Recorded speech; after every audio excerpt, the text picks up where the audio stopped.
Now, let's start next session, open forum with Shiton, Dr. Lobsang Sangay. First, let me introduce myself. I'm Kobayashi from Japan, and president of Japan Committee for Tibet.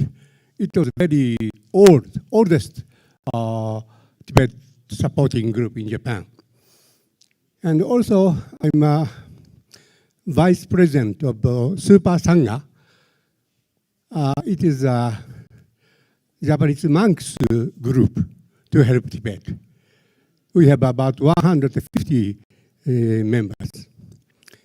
And my English is not so good enough. So I'd like to ask Mrs.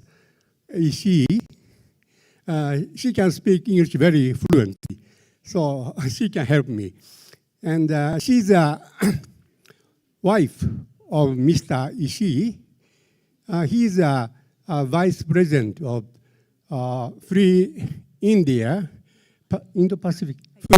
Pacific Alliance.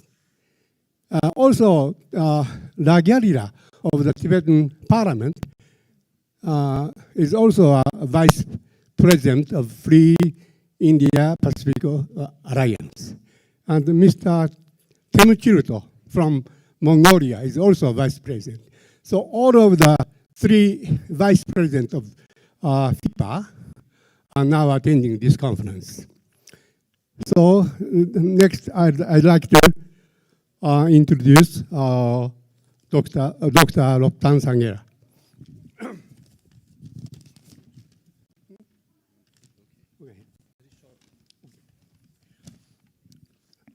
Dr. Lobsang Sangay, President, Central Tibetan Administration, was born in 1968 in a Tibetan settlement near Darjeeling. Dr. Sangay completed his primary and secondary education from Central School for Tibetans in Darjeeling and earned his BA degree in English literature and LLB degree at the Delhi University. As a Fulbright scholar, he was the first ever Tibetan to earn the Doctor of Juridical Science degree from Harvard Law School in 2004. In 2007, he was selected as one of the 24 young leaders of Asia by the Asia Society.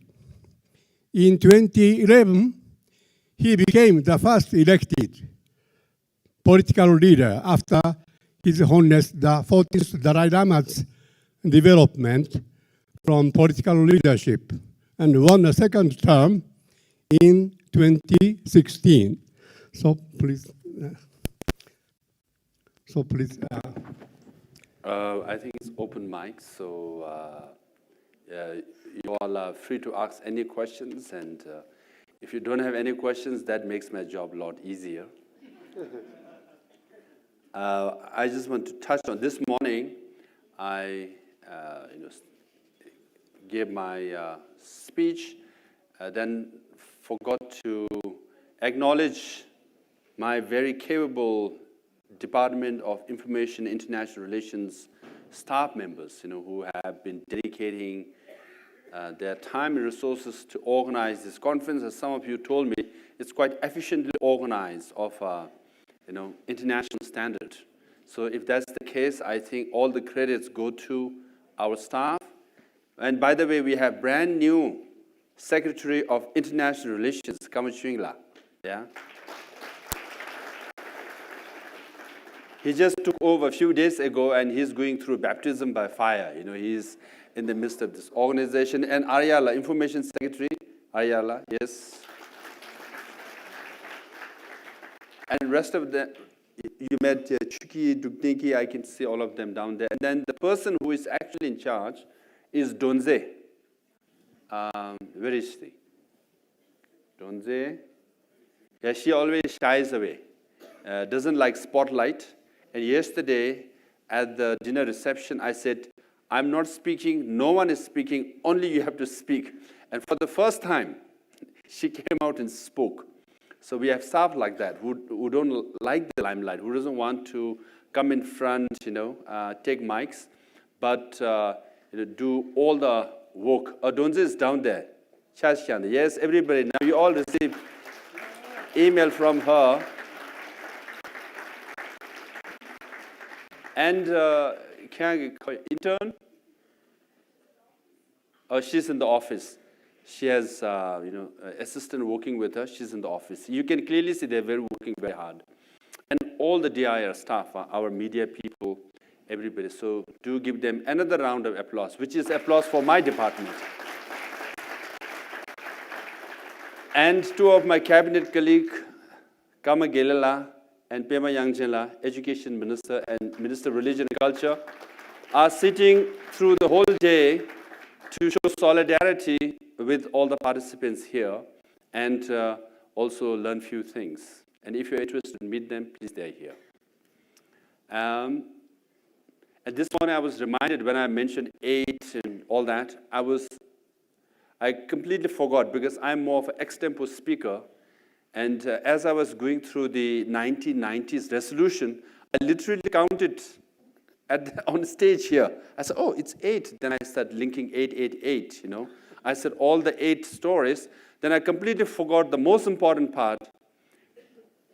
8th Tibet Support Group International Conference, 8 resolutions, and this year we'll have 8 action plans, right? And in next 8 years, we will succeed.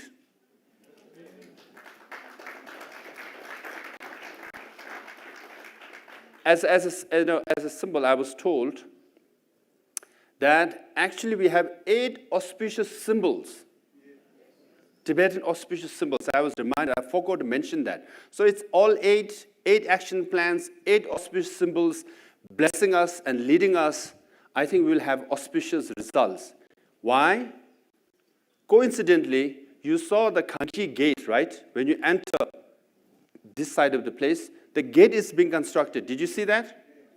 For the first time on 2 sides, we have 8 auspicious symbols. So all these things are saying something. I think so. Huh? Oh, now he's going one step further. He's saying it's date November 3rd to 5, 3 plus 5 is 8. Now, I hope you all will not dream about 8. You please don't come back tomorrow morning and say, I dreamt 8, I had 8 chocolates on my bed. But anyway, so 8 has some meaning, I think so. Any questions? Okay.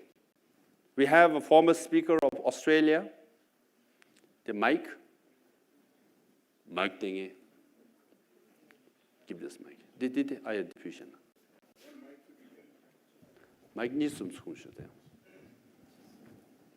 Peter Slipper, former Speaker of the Australian Parliament and a member of the Parliament, along with Michael Danby for more than 20 years. My question is really a question of Buddhist theology, and it relates in particular to the reincarnation of His Holiness the Dalai Lama, and I realise that I think His Holiness has made a statement saying that it's inconceivable that his reincarnation would be discovered in an occupied country.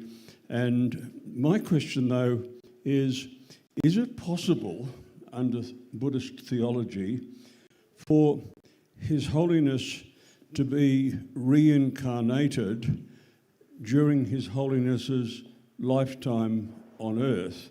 So, in other words, the Tibetan government and the Tibetan community and Buddhist people would be able, while His Holiness the 14th Dalai Lama is alive, to discover his reincarnation and make sure that the reincarnation is not stolen by the Chinese.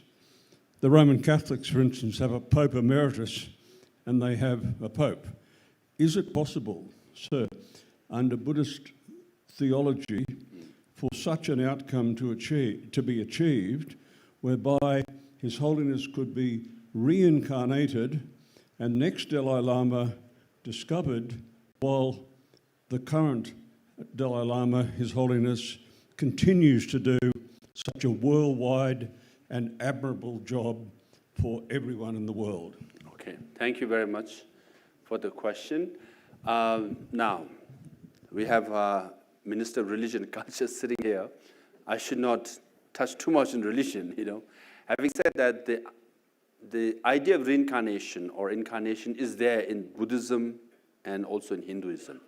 But the immediate reincarnation, when someone passes away, someone is reborn immediately to take over the previous position, I think was invented or discovered by Tibetans. So hence the idea of reincarnation that we are talking about, the Tukku school, it's in the Tibetan school of Buddhism. Now, we have few forms of reincarnation, you can call that.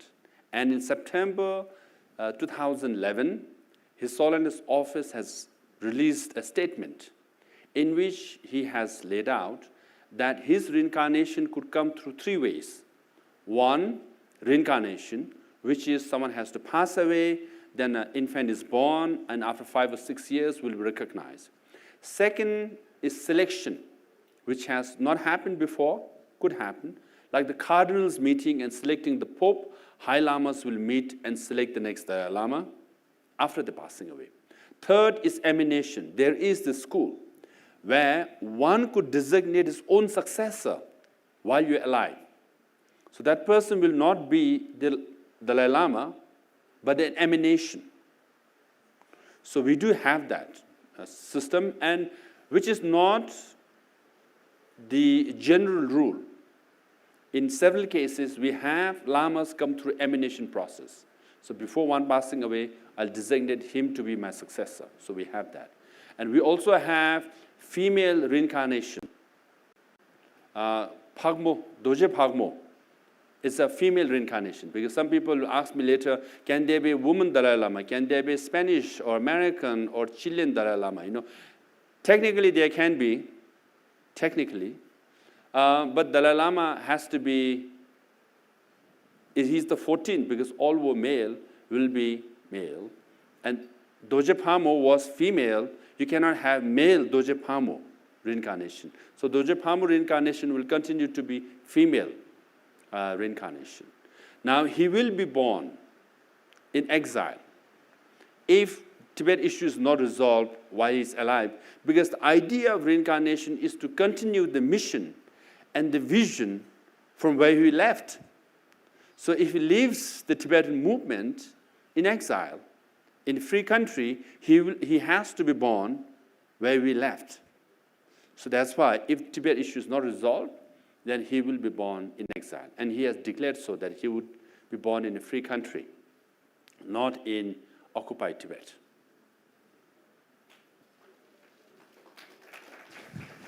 Professor of Hong Kong. I would like to raise a question about negotiations with the Chinese authorities. In the first place, the past negotiations certainly have not been very successful. What were the difficulties in such negotiation processes? What were the difficulties for resulting in lack of progress? Now your administration still insists on negotiations. Why do you still seek this way of negotiations? And why do you think the Chinese authorities have not yet responded enthusiastically, positively to your proposal of negotiations? Thank you very much. Why we insist on negotiation is because we follow nonviolence as our path. If your path is nonviolence, then dialogue is the process through which you have to solve the issue. If dialogue is the process, you have to take into consideration other sides' interests and your side interests. And China says sovereignty and territorial integrity cannot be compromised, one China cannot be compromised, and hence we say, okay, we will come meet your way, you come and meet our way, and that's why we seek genuine autonomy for the Tibetan people.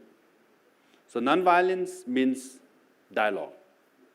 So that's why we are trying to reach the middle ground. Now, why, what were the reasons why there was no breakthrough? Number one, China insists that Tibet, His Holiness Dalai Lama and Tibetan people should say that Tibet was always part of China. And His Holiness has said, history is history. He can't change it. And this morning we launched the book, which is authored by a Chinese professor based on Tunghua, the Chinese archival materials, Chinese materials, which says that Tibet was an independent country, even from Chinese sources. So His Holiness said, history is history. He can't change it. It's for historians to debate. So that's one condition. But essentially, we have had, for 1980s, we had 4 fact-finding delegations of exile leaders going to Tibet, various parts of Tibet. So we have had that, contacts. And from 2002 to 2010, there were 9 rounds of formal dialogue between the envoys of the Dalai Lama and representative of Chinese government. But there was never a breakthrough. So it was not negotiation. It was pre-negotiation, trying to understand issues. And they could never come down to what are the key issues that they want to resolve. So that was the main reason there was no breakthrough.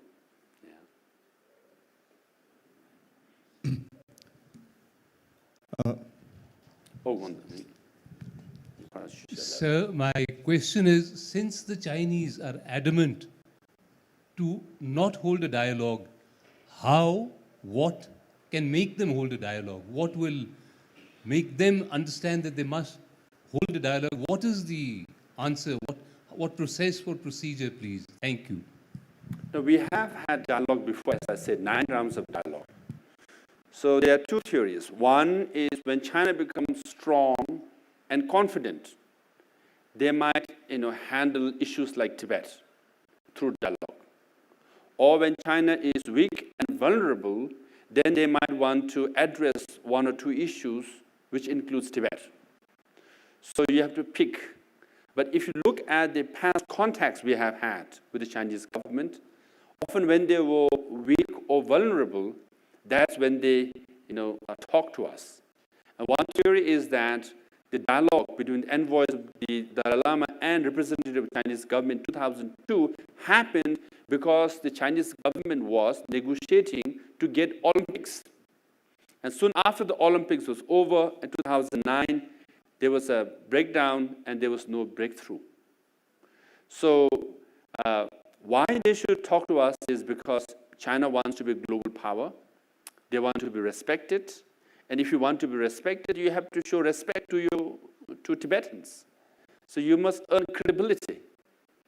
And by solving the issue of Tibet, you can send a message loud and clear to international community and to neighboring countries as well, that we meant peace.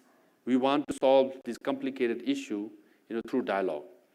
And then the Tibet issue has been going on for 60 years. The repression is not working. 153 Tibetans have committed self-immolation. It's not at all working. And it brings bad image and more bad image to the Chinese government. And resistance in Tibet will continue. So the repressive policies that they had over the last 60 years is not working. It's failing. So the best way is to find a mutually agreeable solution. So there are many reasons, but these are the few reasons why China should enter into dialogue to solve the issue of Tibet. And I don't think they can get someone like His Holiness Dalai Lama, who is as reasonable, as moderate, as compassionate. He is the best partner that the Chinese government can get as far as resolving the issue of Tibet is concerned. Once you have an agreement with him, 99% of Tibetans in Tibet will also agree. It's difficult to get into agreement. And then it's more difficult to implement that agreement, you see. With His Holiness, it's easy to get an agreement and more easy to implement it if he is on board. So the Chinese government has very good opportunity with His Holiness Dalai Lama as their partner, if they choose to. So as one of my friends here rightly put it across to me some times ago, that we Tibetans very often prefer to ask questions than a question, so kindly allow me to follow the same. This is a question requested by one of my friends in Nepal, which I believe would be of value to all the Tibet support groups present here, especially given the ongoing collaboration and cooperation with China. Since we are aware of Nepal's recent act on extradition law, I recently learned that it wasn't a complete withdrawal, but it's been put on hold temporarily. The prevailing documentation issue of Tibetans in Nepal is of serious concern. Mr. President, how does the CTA view this problem, and what are the measures required, and how can the Tibet support groups present here help alleviate this problem? My birthplace, as I was introduced, is from Darjeeling, which is next to Nepal. And talking about karma, it's very interesting, actually. I was born in Darjeeling. I speak Nepali, and I've been to Nepal so many times. And after assuming my position, the first place, or one of the very first places that I should be going is to Nepal. It's law of karma that I'm banned from entering Nepal, right? And another thing, when I was in the US, my primary focus was dialogue, reaching out to Chinese, talking to Chinese, organizing track 2, track 3, diplomacy and conferences. I've met hundreds and thousands of Chinese. But after assuming my position, I'm being listed as quote-unquote terrorist or separatist, one thing that I'm not able to break through is the dialogue. And so it's all karma, something I was prepared or preparing for, or I tried to train myself for. I didn't train myself to be in charge of construction and all that, but I've been doing a lot of construction here at Gangjin Kishong and fundraising and all those stuff, administrative matter. Now, Nepal also is a very sad case. I know the situation very well. Since 1990, any Tibetan who was born in Nepal are not issued a residency card. So they don't exist. Their mobility, their travel, their education, even to get jobs, it's very difficult, very difficult. Now, we are doing the best we can through embassies. For example, the present US ambassador to Nepal is very strong. And Swiss embassies, a few other European embassies are making efforts. When the CODEL, led by Speaker Nancy Pelosi, then opposition leader, she led the delegation to Nepal also, met President, Prime Minister, everybody. They all said the same thing. Congressman Jim McGovern told me later. They said the Chinese pressure is so strong that they can't do much for Tibetans. So Congressman Jim McGovern told them, so you're saying the American pressure is not enough. So what you're saying is, under pressure, you do things. Then now you want us to put pressure on you too. America gives a lot of aid. So recently we had the US Ambassador for Religious Freedom here in Dharamsala at our invitation. And he was going to Nepal. I asked him, please meet our representative in Nepal and meet some Tibetans there too. And he went. He went to the reception center, met representative there, and publicly demonstrated US government concern and support for Tibetan people. So we are doing the best we can and to get what we call residency certificate. But I know it's with the Nepali government, but because of the pressure of the Chinese government, they are not issuing that residency certificate. Now, what we could do is whatever funding we receive from America, especially PRM, what we have said is Tibetans in Nepal is only 10% of the Tibetan population in India. But we will allocate 20% of our budget from the PRM. So we've been sending 20% of the budget for all the welfare-related projects. And we have also said any Tibetan family, if they cannot educate the children in Nepal, they can send them to India and we'll give them free education. If transportation is also needed, we'll provide that. And we have had 2 closed-door special meetings for Tibetans. And we have listed all the things that they want. We did that in my first term, and we did that recently as well. And we are fulfilling, as far as welfare projects are concerned, we are more or less fulfilling most of the projects that they want. But given the political scenario, it's very difficult to get the residence certificate. But all the time, when I go to DC, Europe, anywhere, we always raise this issue of Tibetans in Nepal.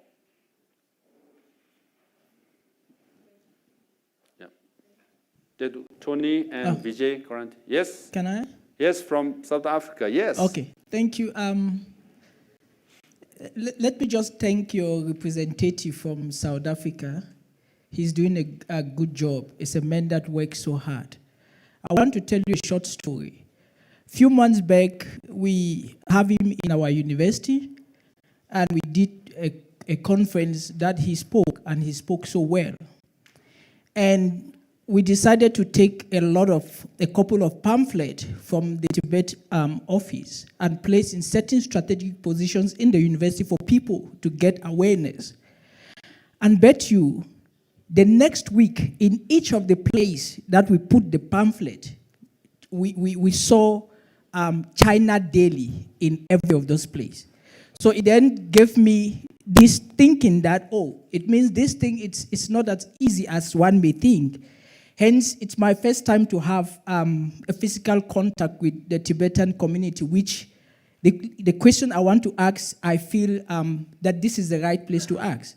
And the question is very simple, because we just arrived with my colleague this afternoon, and our mind is tired, but we will ask just simple questions.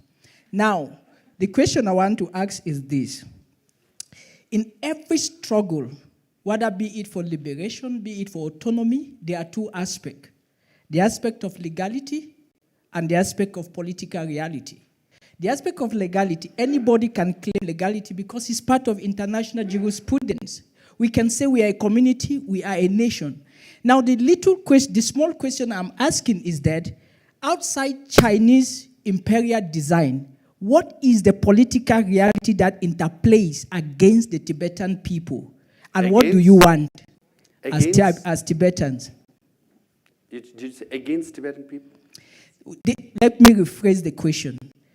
Outside Chinese imperial design, what is the nature of political reality that interplays against you, the Tibetans? I think it's the same as what South Africa went through during apartheid regime and post-apartheid regime. Political reality changes. If you read the newspapers or the news media writings of Nelson Mandela in 1980s, I think there were few obituaries written about him. Forget about restoring democracy in South Africa, he cannot free himself from the prison. Same thing was written about Václav Havel. Forget about restoring independence of Czech Republic, Czechoslovakia. He will never see freedom himself. And I remember asking, I think in Lithuania, his father was an activist, and he was asked the same question. What do you think of Lithuania's independence? He was an activist.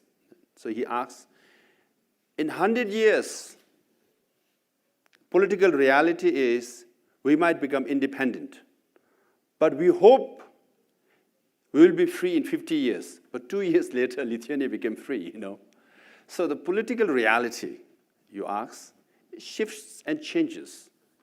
This morning you were not here. So in 1990s, Tibet was one of the major international issues. And then in between, China grew its economy and military strength and political strength. And then, many countries sided with China and less with Tibet. Now, in the last few years, the discourse is changing in various parts of the world, including in Japan. For example, 15 years ago, political reality of Japan was that they would not even mention Tibet politically. Now, political reality now is Japan has the largest parliamentary support group in the whole world. 92 members of Parliament of Japan is part of the Tibet support group. So in April 2012, when I went there, one of my main hosts was Shinzo Abe, the present Prime Minister of Japan. 6 months later, he got elected as the prime minister, and then maybe I can say that with his blessing, he established the largest parliamentary group, of which 60 to 70% are from the ruling party, you know. And recently in Czech Republic, we have the largest parliamentary group in Europe is in Czech Republic, 51 members of parliament. I think it's the Czech guy clapping, you know. Just recently, I was officially hosted by the Czech Senate, and of the 6 vice presidents, 4 came. And a few months ago, we had an official delegation from German Bundestag. 3 members came here. And then a few months ago, we have 6 members of US Congress officially came here. So, you know, political reality keeps changing. You know, one day you are for us, next day you are not, and a few days later you support us. So we have to change the political reality like the South Africans did, like the Czech did, like the Europeans did, you know, like the Northern Ireland did, like the Burmese did. So our turn is next. So for us, we are Buddhists. Reality is impermanent. Everything is interdependent. So based on impermanence, everything changes. And we will change our political reality too, my friend. Okay?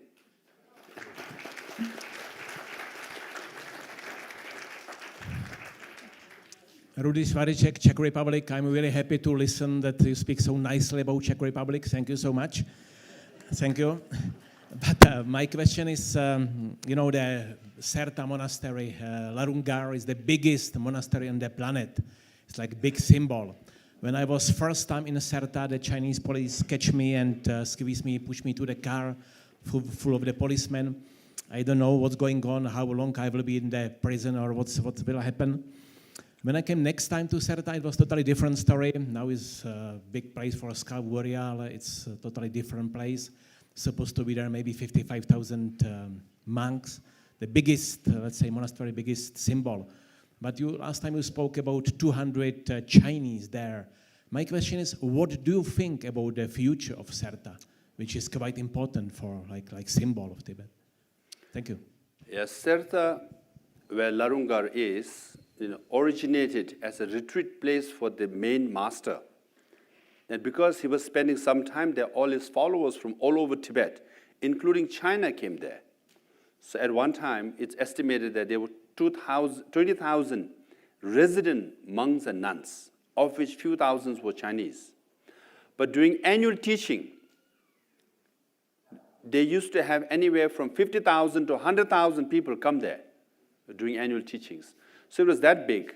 So the Chinese government saw, they talk of religious freedom, they saw as a threat, and then they demolish it. So half the Larungar is gone. The remaining half is divided in 2 parts, academic part and the monastic part. And they have stationed 200 Communist Party members to monitor ins and outs of the Larungar monastery. So they are definitely restricting. And then it's nothing new. If you look at our monasteries in 1950s, before 1963, 98% of Tibetan monasteries and nunneries were destroyed. 99.9% of monks and nuns were disrobed. So if you look at near Lhasa, Sera, Gandhin, Drepung, 3 major monasteries, you used to have anywhere from 3,000, 6,000 monks, and monks mainly. Now it's reduced to 50 to 100 to 200 monks. So they have done it before, like this. Phase by phase, they will destroy all our monasteries. But in private and social space, Tibetans are asserting themselves and building their own monasteries and practicing Buddhism. So in 1950s, they destroyed 98% of monasteries. Now, monasteries are back in Tibet, and some are as large as Larungar, some are as large as Yashingar nunnery with 5,000 nuns. So no matter how repressive and destructive the policies are, Tibetan people have resisted and rebuilt their monasteries and nunneries. So Buddhism is back in Tibet. And interestingly, China has also become the largest Buddhist country in the world. 300 million Chinese are Buddhist. And 90% of tourists going to Tibet are Chinese. So it's interesting at people's level. So this is where we are.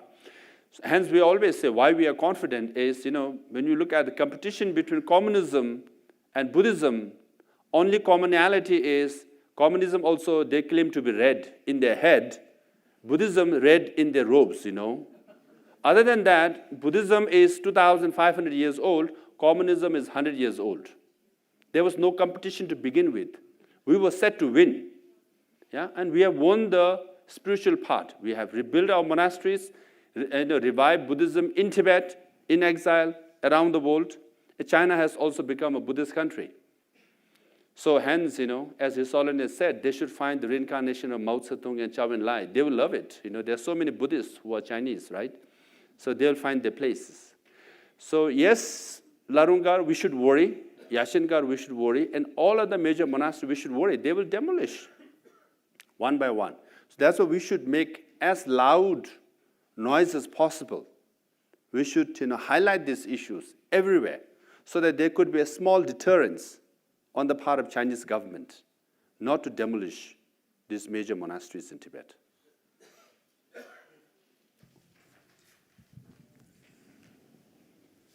My question is about dialogue.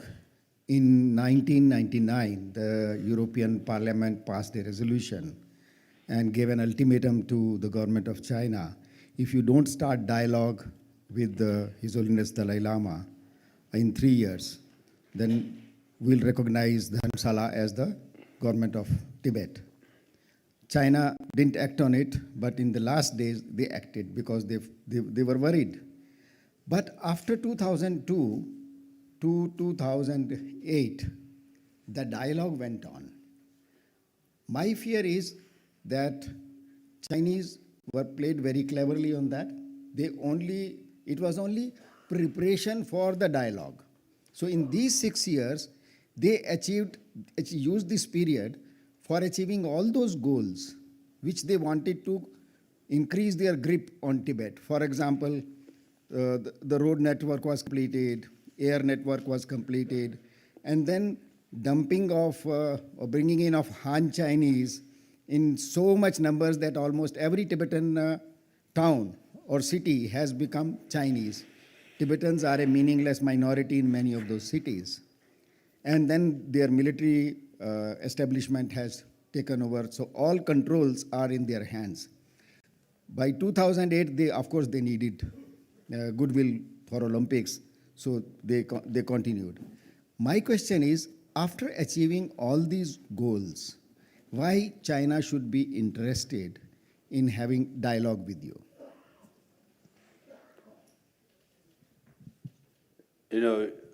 You can never tell when one enters into dialogue. If you study any conflict resolution, for example, Northern Ireland is a case where people of same faith were killing each other, and then people, many people thought it's an intractable, impossible situation where people of same God were killing each other over some issues. And finally, there was a Good Friday Agreement. I remember talking to people, who were part of the negotiation. I said, why? They were so tired of killing each other, they talked. But this is like post, dialogue analysis.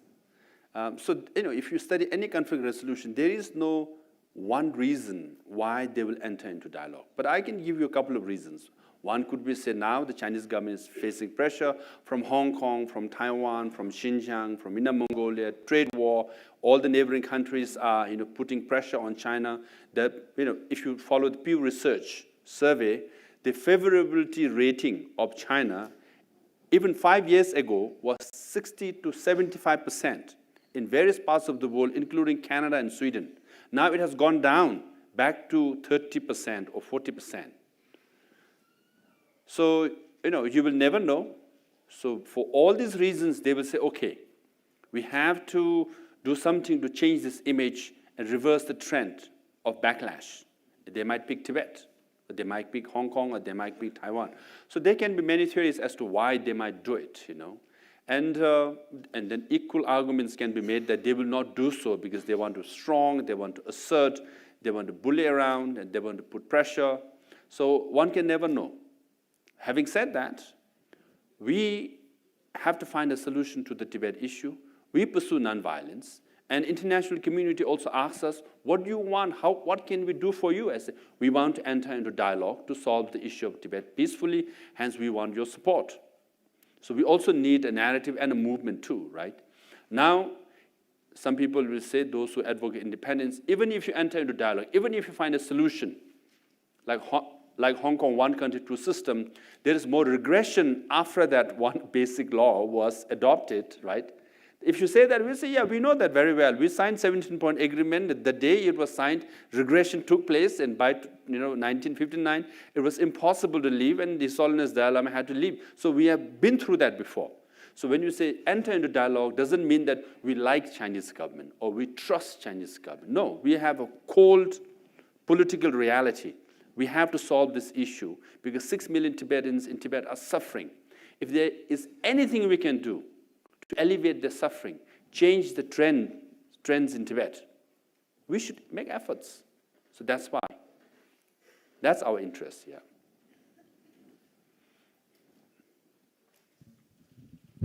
Yes? Yeah. Mr. Sejong, you said to support Tibet is pro-justice and non-violence. So supporting Tibetans are the fight for non-violence versus hatred. So, as we know, His Holiness Dalai Lama has been promoting a sea learning program in the world. So our question is, do you think how it helps for the world to help Tibetan issues? Yes, and how? that's if true. your Still answer learning, is, I know. thank you. Yeah. Do you think does it help for the world to support Tibet? Yes. And your answer is yes, and how? And how? Thank you. You're trying to trap me here. So there is His Holiness Dalai Lama, and there is Tibet issue, okay? These are linked in many ways and also different in some ways, because His Holiness is a global leader, messenger of peace, advocate of nonviolence, advocate of religious harmony, and environmental preservation. He's all that. Because he does all these things, it does help Tibet. And many of our friends come to know His Holiness, his teachings, that they like him, and they come and support us, right? So it's a fact. So we do benefit a lot. And still learning is social, emotional, and ethical learning. The curriculum His Holiness has launched. Essentially, modern education, it says, modern education emphasizes on ambition and on success and educating your brain. So that's the metrics and measurement. You must have ambition, you must succeed, and livelihood is the main goal. But His Holiness is not complete. If you have, but then through modern education, the results are that someone is socially imbalanced, emotionally disturbed, and ethically questionable, because these are never taught. So when you become a political leader, you're socially imbalanced, you abuse power, you're emotionally disturbed, my goodness, staff will have tough time, and you see some leaders doing that. And then you're ethically questionable, you lead to corruption. So even if you're a business leader, if you don't have these three balanced, then you resort to corruption and abuses, right? So in any field, even if you're a teacher, in classroom, if you are yourself is emotion not balanced, and how are you going to teach your students? So hence, His Holiness says, in addition to this modern education system, we need to add this element, educating the heart, so that you are socially balanced and emotionally balanced and ethically sound. If you have that, not only you become a successful professional, but also a good human being. So not only you will be a charismatic leader, but also a kind leader. Not only you will be a successful business person, but you will be a compassionate and generous business person. So this, His Holiness' idea is to contribute to the world. Now through that, if someone says, oh, I learned a lot from Tibetans, so based on law of karma, I must give back something to the Tibetan cause. If they join us, we welcome that, but it's not quid pro quo. His Holiness, we share it with the rest of the world for free. But in the process, if you learn, if you benefit something and you want to help Tibetan cause, we welcome you. If you don't help us, no complaints.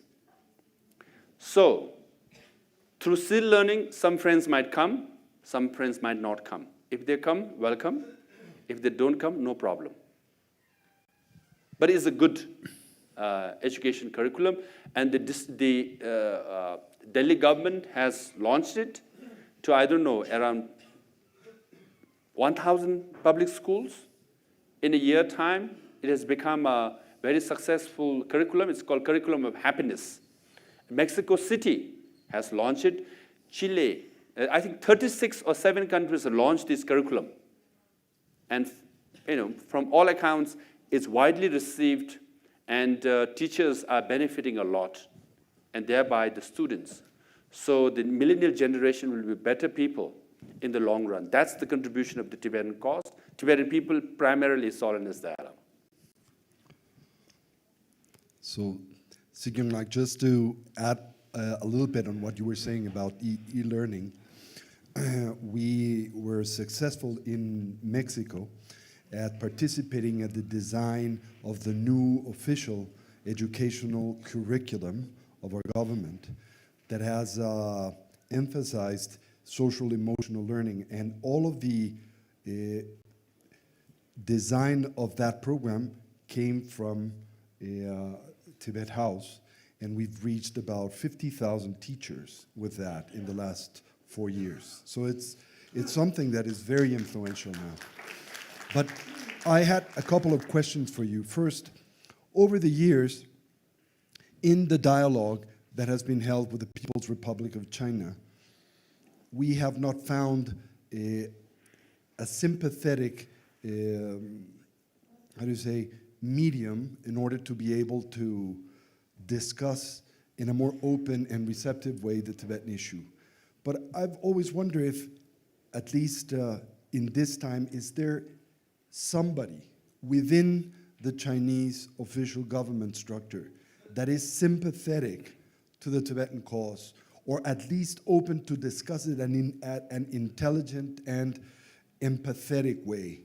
That's one question. And the other one is if there's a place, a country of transcendent importance for the Tibetan refugees, is India. And India has also been the object of tremendous Chinese pressure. What is the state of that pressure and your ability also to maintain a positive relationship with the Indian government now? If you could clarify these two things, please. I'll take the second question first. As far as the government of India is concerned, Tibetans, we have been here for the last 60 years. Various parties have formed government, and their treatment of Tibetan people has always remained the same. So they have always been very supportive. So no government, no country has done for Tibetans like India, because largest number of Tibetans are in India. In 1960s, it was a third world country. Even then, they provided us the subsidies and the shelter. So hence, we rebuilt our monasteries, our schools, settlements, everything because of India. So we really don't see much changes. And in recent years, we are in touch with Delhi. Their support and outlook remains the same. And then in the long run too, given China and India, given their complex relationship, I think they have some areas where they can cooperate, like business and few areas, culture, and some areas there will be competition. So as long as this competition and cooperation remains, and Tibet issue will be part, will be part of the discourse. But I don't think the Indian government will change in any shape or form, because again, in recent years, Tibet issue has become a mass issue and geostrategic issue. When I came in 2011, whenever there was a book published on Indo-China relationship, there used to be a quote or two or page or two about Tibet.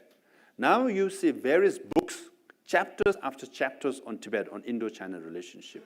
So it has become a more important, more aware, and people in Delhi, both in the intellectuals and in the media, it has become one important issue.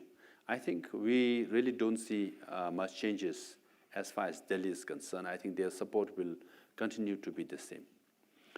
Now, as for your first question on dialogue, I think this definitely after lunch, right? The main point it skipped me. What was the main point? If you've ever found, especially now, is there anybody? That's true. Now, recently, His Holiness Dalai Lama shared some confidential issues. He did say he does meet with Chinese Buddhists who come here, former officers who come here, and he also said 1 or 2 officials too. So there's always contacts. Now, whether they are sincere or not, only time will tell, right? But we keep meeting. That way, we are very open. Dharamsala, we are transparent. Any Chinese who wants to come, they can come with us, and we will share, whatever we want to do. But having said that, all these talks that His Holiness had with the Chinese are all informal in nature, and there is no breakthrough. There is no formal dialogue per se. But you will never know who turns out to be the sincere one or not. But we have to keep trying. We have to keep ourselves open. That's what's going on. Okay? Artistically, Sigula, I want to preface my question to you by saying thanks for your leadership and your hard work, and also the organizers of the conference. They have put together a very good conference, and I'm very impressed. So I have been very fortunate to be able to serve on leadership roles both in the Tibetan Association communities as well as the Friends of Tibet, on Los Angeles Friends of Tibet. And from my vantage point, I've noticed that the Tibetan communities, most of the associations, they have not been very active politically and in taking part in campaigns and activism. So I wanted to find out what your observation is, and how can we light that fire of urgency in the increasing Tibetan community population in the Northern America. Thank you. I think Tibetan immigrants to the West, especially U.S., went through the same immigration experience. First, decade, you're so busy in making your, livelihood, getting your families, and after that, slowly, when you have more spare time, then you started dedicating it to more social efforts and Tibetan community, Tibetan associations. Then they become politically more active. Now you clearly see, I think, Tibetan associations very active politically. Last March 10th was the largest participation of Tibetans all around the world. And in our election too, from 2006 to 16, there was 78% increase in voter participation and voter registration. I think it's one of the very unique democracy where there is an almost 80% increase in voter registration and voter participation in our democracy. And increasingly, Tibetan associations are joining lobbying efforts. So this is part of the pattern that you see, in new immigrants, and I think we will also be very active globally, and you can clearly see signs that they're doing so, and they should do so. Yeah.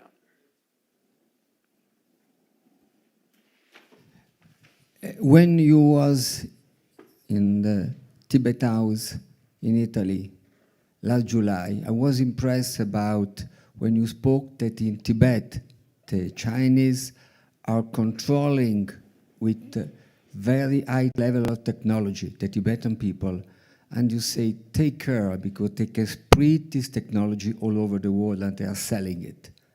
Can you explain to us such a thing, please? Now, friends from East Turkestan, Xinjiang are here. The situation in Xinjiang is very bad. We all know that. But the party secretary of Xinjiang was the party secretary of Tibet Autonomous Region. So for 5 years as the party secretary, he executed a lot of, repressive projects and policies, and which he transplanted in Xinjiang, and in 12 months' time, he tried to execute it, and then it has blown out of control. So part of that effort was to have a grid system in Tibet. This is how you control. First, you are issued an ID card, very advanced ID card with second-generation biometric chips in it. So when you get that ID card, people say, wow, that's a sign of progress. You have a very advanced ID card. But then they put a lot of checkposts along the way, highways, roads, cities. So each time you swipe your ID, your movement is tracked. So there is a computer which collects all the data. And there is an algorithm and software which reads the data and then projects and predicts which area could have potential protest.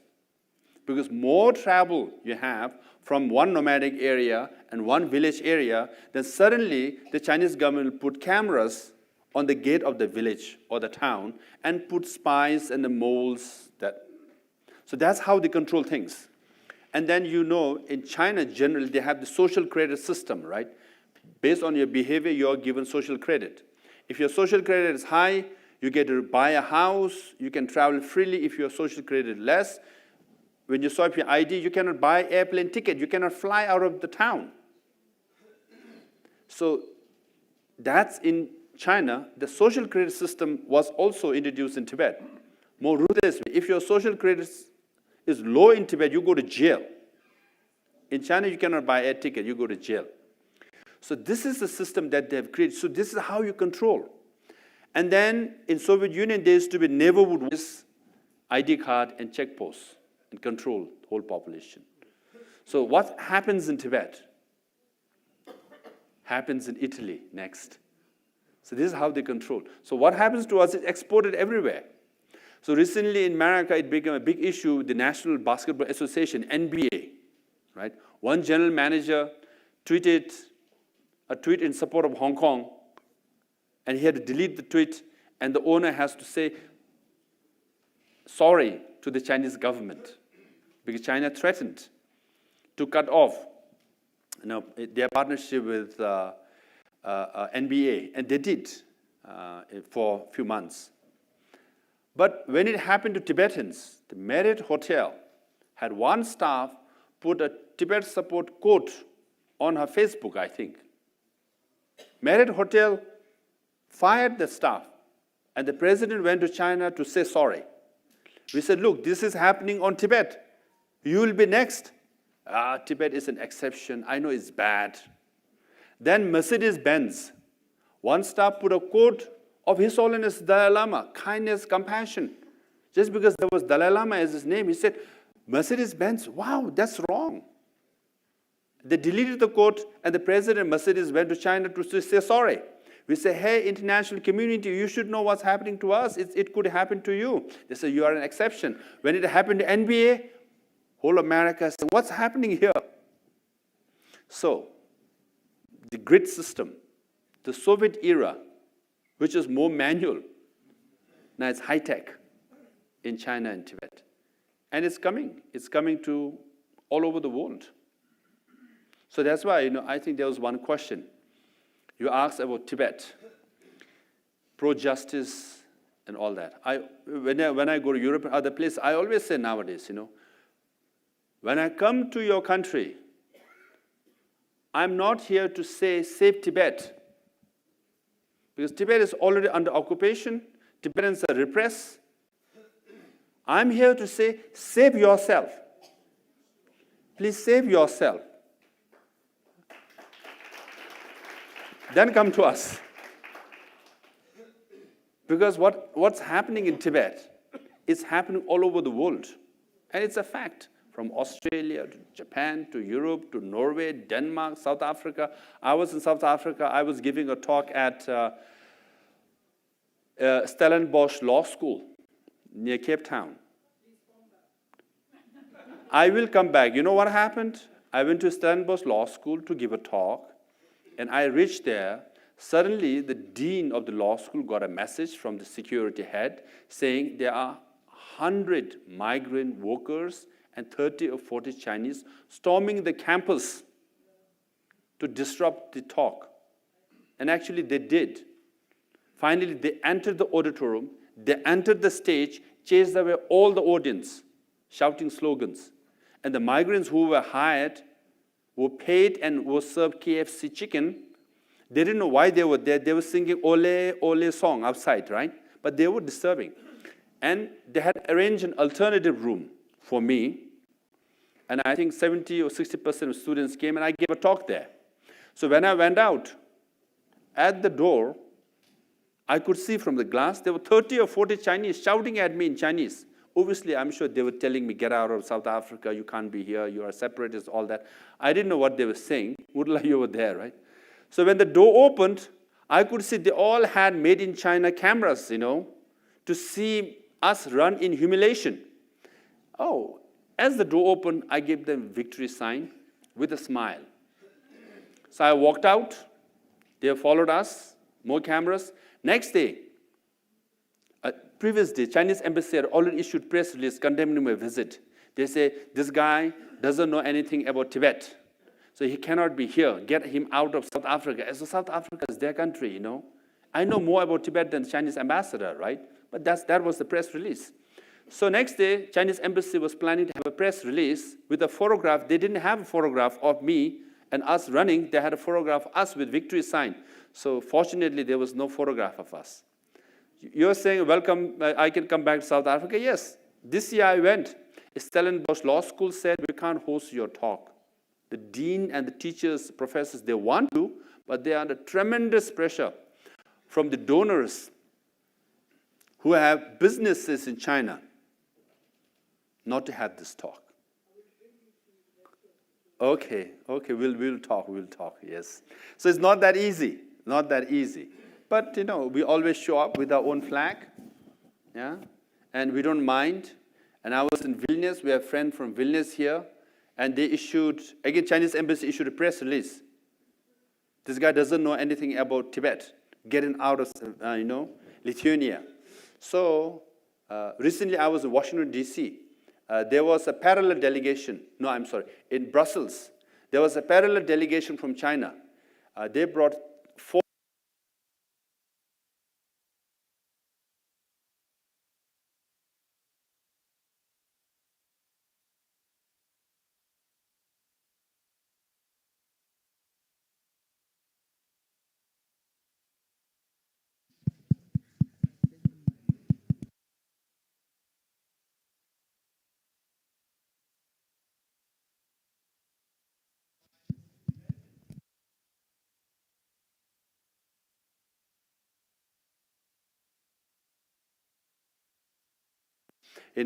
from Beijing or some from Lhasa all the time.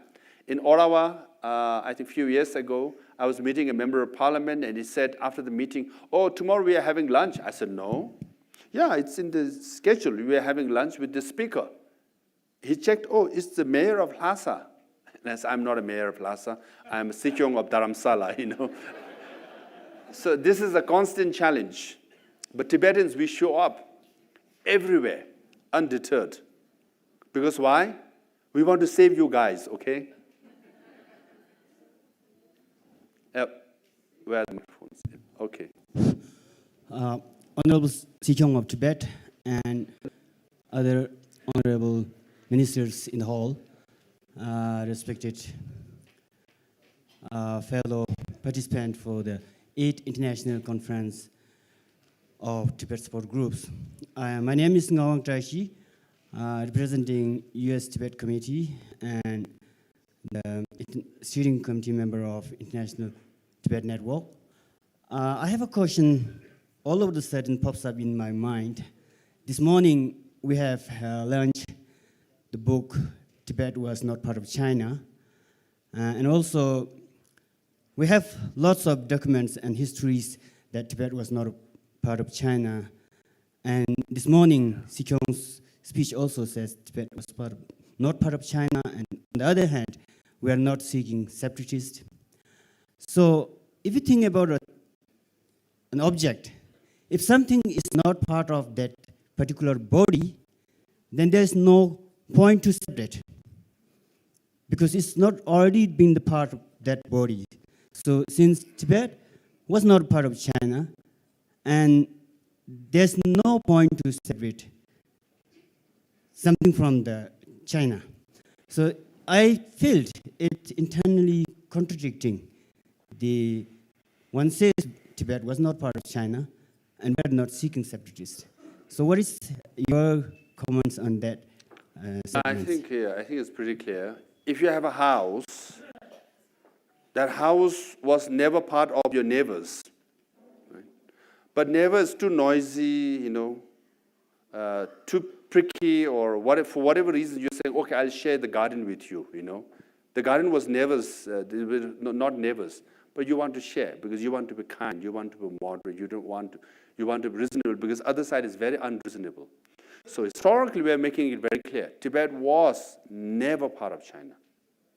Do we deserve independence? Yes, politically, legally, historically. But we are not seeking to reach an understanding with the Chinese government to get genuine autonomy. So we must understand this, okay? We are not saying we do not seek independence, but we seek genuine autonomy. What we are saying is, if we are granted genuine autonomy, we will not seek separation from China. You must put the chronology right, So if we are given genuine autonomy, we